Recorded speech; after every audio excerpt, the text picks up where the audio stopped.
देखिए example number 17, ठीक है। कह रहा YDSC परफॉर्म कर रहे हैं, YDSC है,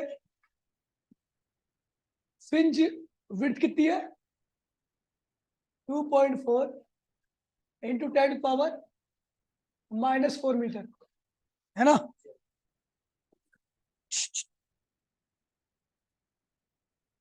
कब? जब रेड लाइट यूज करते हैं। कब? रेड लाइट, जिसकी वेवलेंथ क्या है 6400 एंगस्ट्रॉम।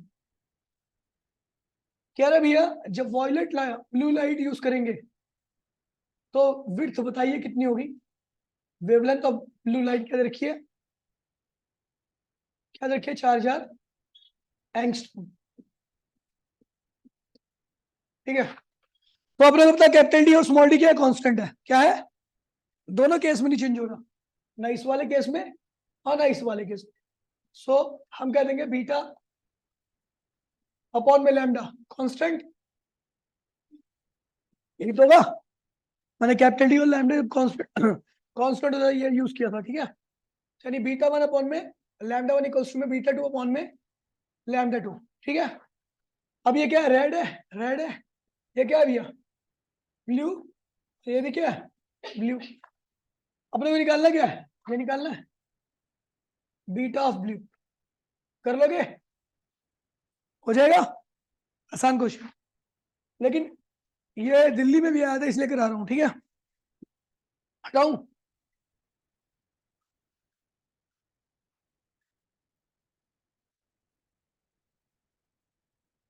देखिए भैया question number 18, to slit experiment with a monochromatic light, fringes are obtained on the screen placed D from the slits. If the screen is moved इतना towards the slits, the change in fringe इतना, और small D दे रखा है आपको इतना। अगर आप इसको अपने आप से पहली बार सोचोगे ना तो क्वेश्चन होगा ही नहीं। पता क्या कह रहा है, सुनिए। पहले मान लीजिए केस फर्स्ट, केस फर्स्ट, ये थी स्लिट और ये थी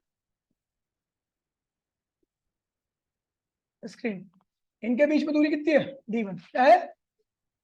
केस सेकंड में स्लिट ये रही और स्क्रीन को यहां पे कर दिया, पास ला दिया गया, इसको पास लाया, ठीक है। सेपरेशन कितना हुआ है D2। कह रहा है ये जो बदला हुआ है ये जितना पास में लाया गया इसको, वो है आपका कितना 5 इंटू 10⁻⁻² मीटर। सो D1 माइनस D2 कितना होगा, यही तो होगा। अब D1 पहले इतना था, D2 इतना है, तो D1 माइनस D2 करोगे तो यही तो आएगा, यही आएगा। वो कितना है 5 इंटू 10⁻² मीटर। कह रहा है और स्लिट विड्थ में जो चेंज आया है, इस केस में मान ले स्लिट विड्थ कितनी हो रही थी β1 और इस केस में कितनी है β2, कितनी है। तो कह रहा है उसमें जो चेंज आया β1 माइनस β2, वो कितना दे रखा है 3 इंटू 10⁻⁻5 मीटर, ठीक है। स्लिट स्क्रीन में, स्क्रीन की पोजीशन में इतना चेंज आया, तो स्लिट विड्थ की पोजीशन, हाँ जो विड्थ थी उसमें इतना चेंज आया, ठीक है। अभी कह रहा है स्मॉल डी इस केस में वही है और इस केस में भी स्मॉल डी वही है, स्मॉल डी चेंज नहीं हो रहा, ठीक है। वेवलेंथ इस केस में वही है, इस केस में भी वेवलेंथ वही है, वेवलेंथ में भी कोई चेंज। तो find the value of, find the value of lambda. आपको क्या निकालना है, वेवलेंथ ऑफ लाइट यूज्ड, ठीक है। तो अपने को करना क्या, कुछ नहीं करना। पहले केस की इक्वेशन क्या बनेगी, इस वाले केस में β1 इक्वल्स टू में T1 लैम्डा अपॉन में स्मॉल डी, ये फर्स्ट इक्वेशन होगी, ठीक है बेटा। अच्छा इस केस की β2 क्या निकलेगा D2 lambda small D, D D होगा ना, ठीक है। वेवलेंथ और डी दोनों में सेम है, ऊपर नीचे। अभी क्या करेंगे, ये सेकंड इक्वेशन है। ऑन सब्ट्रैक्टिंग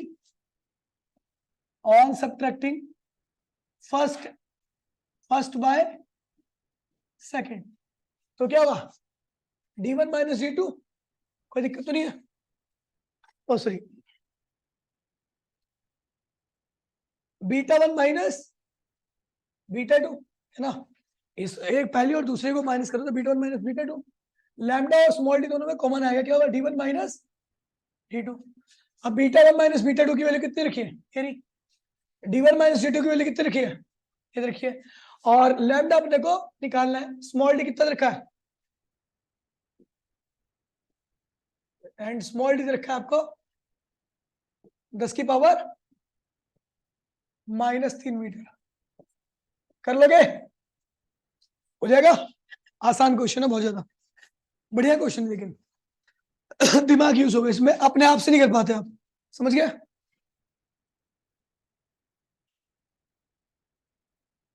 अगला देखिए,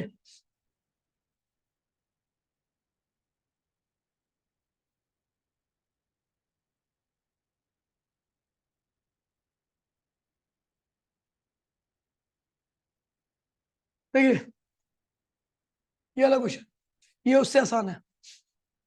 कह रहा है, ठीक है, अबे यार, ठीक है, कह रहा है इन वाईडीएससी एक्सपेरिमेंट यूजिंग वेवलेंथ, कितनी वेवलेंथ है, वेवलेंथ कितनी है उसकी, 400 नैनोमीटर, ठीक है, और विड्थ कितनी है, x, ठीक है, और ठीक है, के सेकंड में, अच्छा d1 इसमें मान लीजिए d है, क्या है, d नहीं रखा, ठीक है, और क्या, कैपिटल डी तो वही है, अच्छा इस केस में कैपिटल डी और डी नहीं रखा, और d1 क्या है, कैपिटल डी, समझ गया? केस सेकंड में देखो, लैम्डा टू क्या कर दिया, 600, क्या कर दिया, ठीक है, बीटा टू कितना है, वही है, कह रहा बीटा टू भी एक्स ही है, ठीक है, डी टू क्या रखा है, डी बाय में टू, क्या कह रहा है, डी बाय में टू, अपने को क्या निकालना है, यहाँ पे कैपिटल डी भी क्या है, डी ही है, ये भी रखा क्योंकि सेम है, तो गिवन है, यहाँ पर β1 इक्वल्स में क्या है, β2, तो β1 क्या होगा, कैपिटल D1 लैम्डा 1 अपॉन में स्मॉल d1, और β2 क्या होगा, कैपिटल D2 लैम्डा 2 अपॉन में स्मॉल d2, डी लैम्डा कितना है, 400, और ये d हो गया, और ये d हो गया, ये क्या है, 600, और ये क्या होगा, सेकंड केस में d बाय में 2 कर दिया, ठीक है, d से d क्या होगा, कैंसिल, अच्छा इसका ही तो रेशियो निकालना है, यहाँ पे d1 आपका d1 ले लो, और d2 आपका d2 ले लो, ठीक है, तो कह रहा है find the ratio, find d1 upon में d2 की वैल्यू क्या होगी, ये निकालना है, ये d1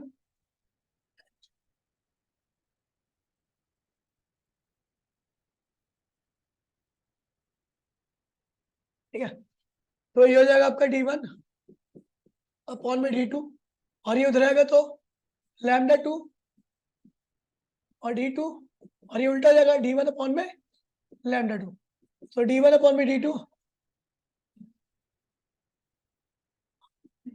लैम्डा 1, ठीक है, लैम्डा 2 कितना है, 600,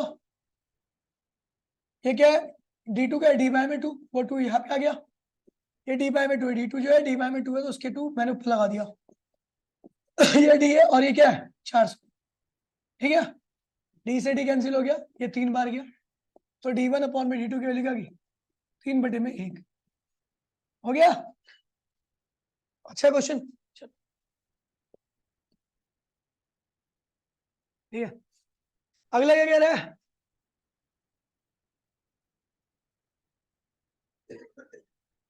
ये वाला, एक बार ट्राई करो 20वां, फटाफट जल्दी से 20वां ट्राई करो एक बार, देखिए देखिए एक्सपेरिमेंट है जिसमें फ्रिंज आपको कितनी मिलती है, 6000 एंगस्ट्रॉम की लाइट है, 2 मिलीमीटर मिलती है। कितनी मिलती है? कह रहा वही एपरेटस को पानी में डाल दिया, पानी का रिफ्लेक्टर कितना है, कुछ भी चेंज नहीं किया गया, केवल मीडियम चेंज कर दिया गया। तो भैया क्या फर्क पड़ा, यानी कुछ भी चेंज करने का मतलब कैपिटल डी और स्मॉल डी भी क्या है, सेम ही है। तो केस फर्स्ट देखते हैं, केस फर्स्ट। अच्छा, केस फर्स्ट में आपको लैम्डा वन कितना देखा है, 6000 एंगस्ट्रॉम दे रखा है, और बीटा वन कितना रखा है, 2 मिलीमीटर मीटर। केस सेकंड में लैम्डा टू क्या होगा, तो लैम्डा वन अपॉन में रिफ्रैक्टिव इंडेक्स क्या होता है। अगर मान लीजिए आप किसी भी लाइट को इसे दूसरे मीडियम में रख देते हो, तो उस मीडियम में जो वेवलेंथ होती है वो पहले मीडियम के अपॉन में रिफ्रैक्टिव इंडेक्स के रेशियो के बराबर होती है। ठीक है, बीटा टू निकालना है अपने को, क्या निकालना है, कैपिटल डी स्मॉल डी, यहां पर जो था वही कैपिटल डी स्मॉल डी यहां पर भी है। तो क्या होगा, क्या हो गया, बीटा अपॉन में लैम्डा क्या हो गया, कांस्टेंट है ना। तो बीटा वन अपॉन में लैम्डा वन इक्वल्स टू में बीटा टू अपॉन में लैम्डा, बीटा वन कितना है, 2 × 10⁻³ लैम्डा वन कितना है, 6000। बीटा टू अपने को निकालना है लैम्डा टू क्या होगा, लैम्डा वन क्या है, 6000 डिवाइड बाय रिफ्रैक्टिव इंडेक्स बोले तो 1.33 जिस मीडियम में रखा गया, कट गया तो ये ऊपर जाएगा।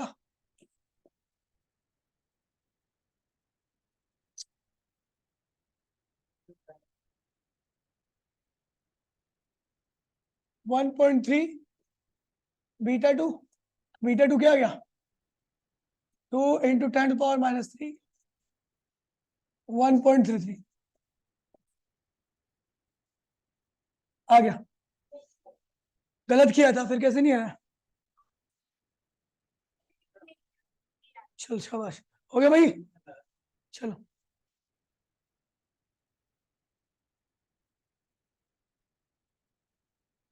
वन पॉइंट फाइव, बस चुप हो जा, तो फिर भी तेरा वही आना चाहिए था, 1.5 तो आता ना समथिंग। कुछ अच्छे क्वेश्चंस और देखते हैं।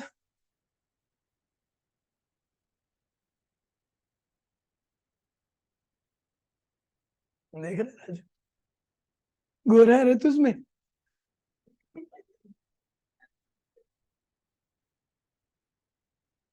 फिल्टर लगाने के बाद भी काला आ रहा है। आप कहेंगे नहीं मैंने फिल्टर नहीं लगाया था, तेरे से बोल रहा तो सैम बोल सकता है फोटो में। ओए देखिए कुछ कंसेप्चुअल क्वेश्चन है ऐसे पीवाईक्यू में, देखिए भाई प्लीज बोलिए मत कुछ भी। पंजाब वाला, what are the reason believe that light is wave motion, कौन कौन से रीजन है जिसकी वजह से लाइट क्या होती है भैया, वेव। तो मैंने कहा था लाइट के कुछ फिनोमिना है जो वेव शो करती है, साथ साथ में लाइट भी, इंटरफेरेंस, डिफ्रैक्शन, पोलराइजेशन, ये सब लाइट भी करती है और यही वेव भी करती है। तो ये वेव नेचर को रिप्रेजेंट कर रहा है। ठीक है, ये वाला क्वेश्चन। उसके बाद ये वाला क्वेश्चन देखिए, state the essential condition for two light waves be coherent. पहला, wavelength should be same, phase should be constant, या फेज डिफरेंस शुड बी 0, है ना। ये क्वेश्चन काफी ज्यादा पूछे जाते हैं। अगला कह रहा है state two condition for obtain the sustain interference. Sustain interference का मीनिंग होता है ऐसा इंटरफेरेंस जो आप स्क्रीन पर प्राप्त कर सको।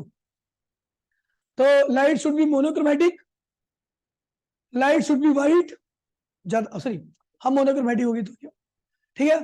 सोर्सेज शुड बी कोहेरेंट, ठीक है। तो ये दो कंडीशन होनी चाहिए। ये क्वेश्चन आपको कॉपी करने, जिस पर टिक लगा रहा हूं मैं, ठीक है, और विद आंसर। समझ में आ गया होगा, अपने आप से लिख लेना ज्यादा अच्छा रहेगा।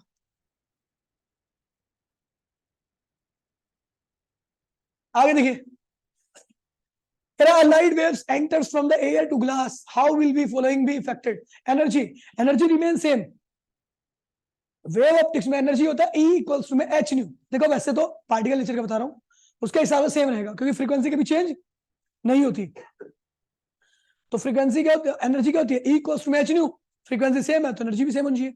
लेकिन मैं पार्टिकल नेचर में बता रहा हूँ, यहाँ पर शायद चेंज बोला होगा इसने. Energy of the wave decreases. ठीक है भैया, energy of the wave decreases.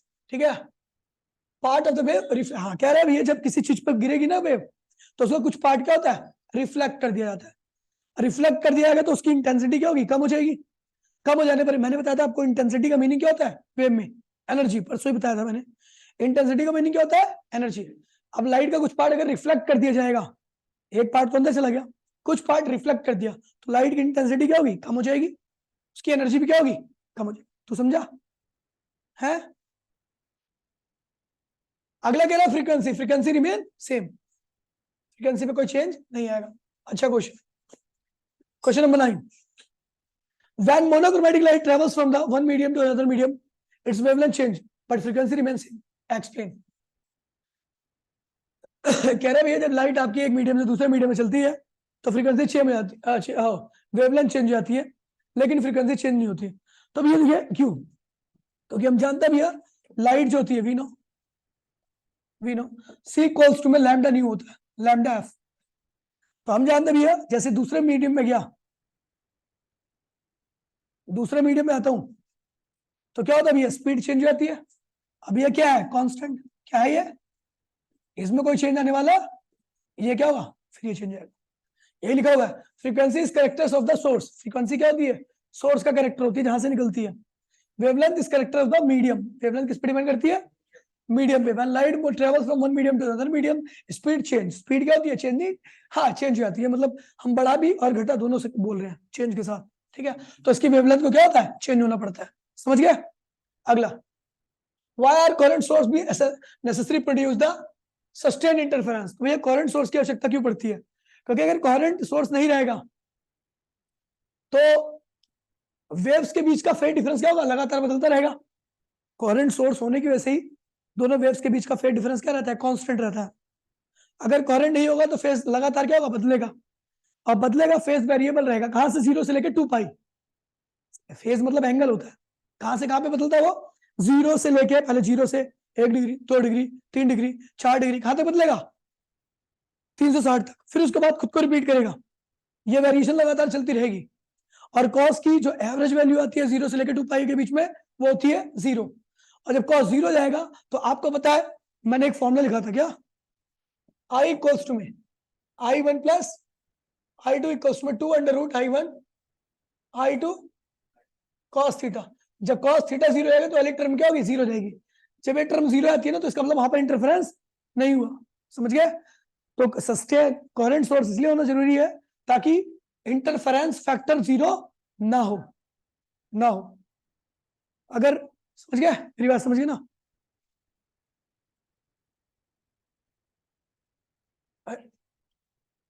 अगले क्या कह रहा है, टू स्लिट आईडीएससी एक्सपेरिमेंट.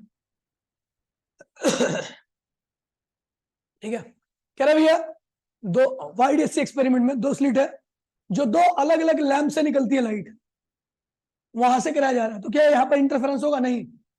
मैंने कहा था सोर्स एक ही होना चाहिए, क्योंकि सोर्स कितने ही आइडेंटिकल क्यों ना हो, उनके फेज में क्या आता है, डिफरेंस आता है, फेज वेरी करता है. ठीक है, तो इसलिए सस्टेन इंटरफेरेंस नहीं मिल पाएगा. ठीक है, ये वाला क्वेश्चन बहुत ज्यादा इंपॉर्टेंट है. कह रहा two independent monochromatic sources can not produce interference. तो वही है ऊपर वाला जो भी बताया था.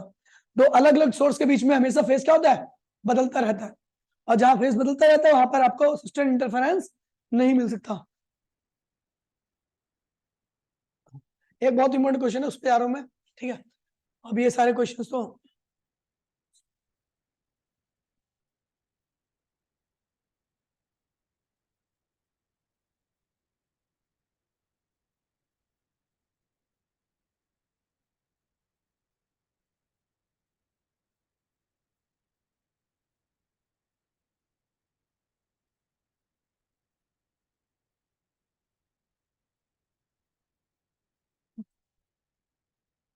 ये रखा है सीबीएसई में 4 बार रखा है कम से कम, अभी 13 ही दे रखा है, लेकिन 13 के बाद से 2-3 बार आ रखा है ये, ठीक है।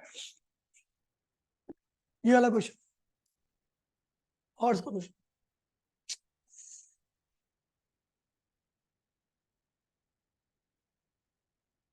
ठीक है। क्या रहा है, मॉडिफाइड वाईडीएससी एक्सपेरिमेंट है, यहां से सोर्स SS1 और SS2 के बीच पहले ही पार्ट डिफरेंस है कितना, λ/4, λ/, कह रहा है स्लिट के अंदर एंट्री मारने से पहले ही दोनों के बीच में क्या है, पार्ट डिफरेंस है। हमने पीछे पढ़ा था जब स्लिट के अंदर एंट्री मारता तब पार्ट डिफरेंस निकाला था, अभी स्लिट से पहले पार्ट डिफरेंस दे रखा है कितना, SS1 यानी यहां से यहां तक की दूरी और यहां से यहां तक की दूरी के बीच में जो डिफरेंस है λ/4 है। तो कह रहे अब बताइए कंस्ट्रक्टिव इंटरफेरेंस होने के लिए क्या पार्ट डिफरेंस चाहिए, डिस्ट्रक्टिव के लिए क्या पार्ट डिफरेंस चाहिए, समझ गया। अब बताओ कि अंदर की तरफ कंस्ट्रक्टिव के लिए क्या पार्ट डिफरेंस चाहिए, डिस्ट्रक्टिव के लिए क्या पार्ट डिफरेंस चाहिए। अपने को गिवन क्या है, ठीक है, ये हमने डायग्राम एक और बना दिया, बना दोगे, कॉपी कर लोगे। हमने इसको क्या लिया था, YN, क्या लिया था, YN, याद है, चलो ठीक है। अभी अपने को गिवन है पहली पार्ट डिफरेंस गिवन है कितना, λ/4 का, दोनों वेव्स के आउटसाइड, आउटसाइड, आउटसाइड, ये आउटसाइड है, ठीक है। तो आपको पार्ट डिफरेंस गिवन है, आपको पता अंदर की तरफ क्या होगा, वेव यहाँ पे जाएगी, यहाँ से यहाँ पे जाएगी, यहाँ पर दोनों के बीच में क्या होगा, इंटरफेरेंस होगा। तो आपने निकाला था वीनो पार्ट डिफरेंस, YN की वैल्यू क्या थी, पार्ट डिफरेंस ΔP2 कह रहा हूं, क्या कह रहा हूं, क्योंकि ΔP1 में बाहर के पार्ट डिफरेंस को ले चुका हूं, ΔP1 पार्ट डिफरेंस लिखा था, क्या यहाँ पे क्या था, स्मॉल डी अपॉन में नीचे क्या था, कैपिटल डी। तो ΔP2 की वैल्यू क्या होगी, YN कैपिटल डी अपॉन में स्मॉल डी। ये अंदर पार्ट डिफरेंस आया, ये बाहर पार्ट डिफरेंस गिवन था मुझे, टोटल पार्ट डिफरेंस कितना हो जाएगा, टोटल पाथ डिफरेंस, तो ΔP टोटल इक्वल्स में क्या होना चाहिए, ΔP1 प्लस ΔP2, है ना। ΔP1 टोटल पार्ट डिफरेंस निकालो, क्या है भैया, λ/4, और ये क्या है ΔP2, YN लैम्डा अपॉन में कैपिटल डी अपॉन में स्मॉल डी, ठीक है। ये आ गया, नहीं ठीक है। मैंने कह दिया इफ पॉइंट P, इस पॉइंट P पे क्या हुआ है, is the place of constructive interference, क्या होना चाहिए, मैंने कहा भैया यहाँ पर ये क्या है, अंदर का पार्ट डिफरेंस, ये क्या है और ये क्या है, समझ गए, इस चीज को ध्यान रखना। मैंने कह दिया कि अगर पॉइंट P पर क्या हुआ है, कंस्ट्रक्टिव हुआ है, क्या हुआ है, तो टोटल पार्ट डिफरेंस की वैल्यू किसके बराबर चाहिए, N लैम्डा, किसके बराबर चाहिए, टोटल पार्ट डिफरेंस की वैल्यू क्या रखी है,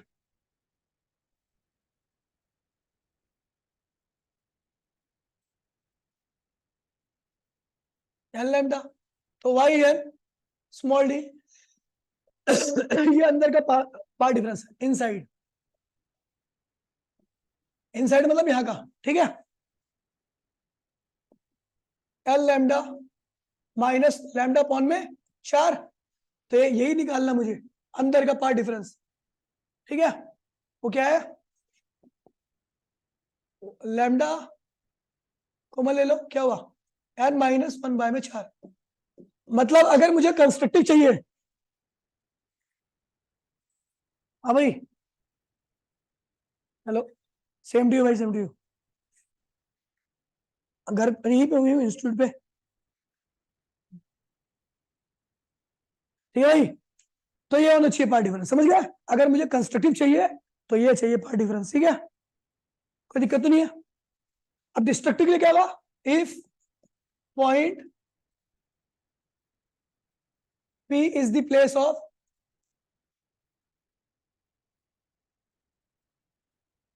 destructive interference total path difference किसके बराबर चाहिए? बोलो 2n+1 लैम्डा बाय 2। तो भैया टोटल पार्ट डिफरेंस ये रहा अपना, क्या है? Lambda by 4 plus y n d upon में 2n+1। देखिए हम यहाँ पे +1 कर रहे हैं, क्या कर रहे हैं? तो हम n की वैल्यू 0 से ही स्टार्ट करेंगे। यहां पर बुकों में -1 यूज कर रखा है, तो n की वैल्यू कहां से स्टार्ट होगी? 1 से। समझ गए? हम +1 से स्टार्ट करें, समझ गए? ये हो गया। तो यहाँ पे अपने को ये वैल्यू निकालनी डेल्टा P2। तो डेल्टा P2 क्या आएगा? क्या आएगा भैया?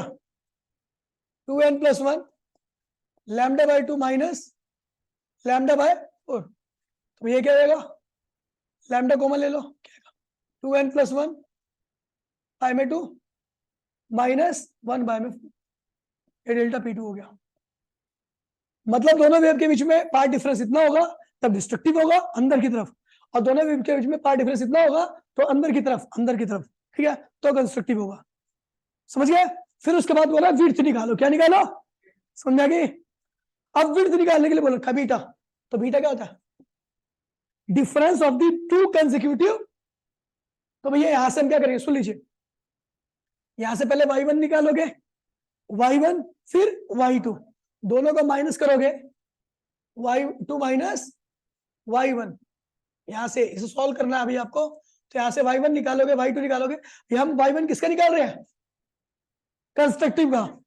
कंस्ट्रक्टिव का निकालोगे y1, कंस्ट्रक्टिव का निकालोगे y2, दोनों का डिफरेंस करोगे तो क्या आएगा? डार्क। क्या आएगा? और अगर आपको ब्राइट निकालनी है तो यहाँ पे y डैश निकालो, y एन डैश। क्या निकालोगे? y n dash. क्या निकालोगे? समझ गए बेटा? ब्राइट आ जाएगा, क्या आएगा? हो जाएगा y2 dash minus y1 dash. ठीक है। अब कह रहा है what is the position of central bright fringe. तो भाई सेंट्रल ब्राइट फ्रिंज के लिए y की वैल्यू क्या होगी? सेंटर मतलब जो सेंटर पे रहता है, ओ पे। तो ओ पे जो ब्राइट बनता था उसके लिए n की वैल्यू क्या होती थी? 0। तो यहाँ पर n की वैल्यू क्या रखोगे? 0 रखोगे, सॉल्व करोगे तब आपका वो हो जाएगा। ठीक है, माइनस आएगा, नेगेटिव आंसर आएगा। क्या आएगा? ठीक है, अच्छा क्वेश्चन है, बोल जल्दी बोल। हाँ ब्राइट है। डायन दो डिस्ट्रक्टिव को माइनस करेगी तो ब्राइट आएगा, दो कंस्ट्रक्टिव को माइनस करेगी तो, समझ गया?